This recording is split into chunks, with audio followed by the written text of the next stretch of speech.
ఆ మహిళ యొక్క మనసు, రిలేషన్‌షిప్‌ని నిలబెట్టుకునే ఒక శక్తి అనుకుందాం మనం దీన్ని. సో, ఆవిడ ఏదైనా సరే భరిస్తూ వస్తుంది. కొంతకాలం వరకు దాన్ని ఓర్పు వహిస్తూ వస్తుంది. సో, అప్పటి వరకు ఎన్ని సంఘటనలు జరిగినా ఆ మనసు అనేది గట్టిగా నిలబడుతుంది. తద్వారా ఆవిడ తన జీవితాన్ని, కాపురాన్ని, రిలేషన్‌షిప్‌ని కూడా నిలబెట్టుకోగలుగుతుంది.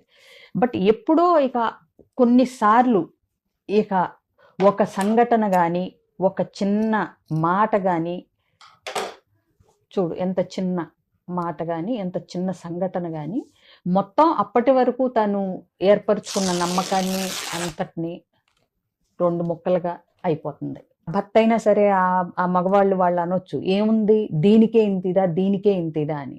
ఒక చెట్టు కొమ్మని నరకాలనుకుంటాం. సో, అది ఒక 14 దెబ్బకి చెట్టు కొమ్మ విరిగిపోయిందనుకుంటాం.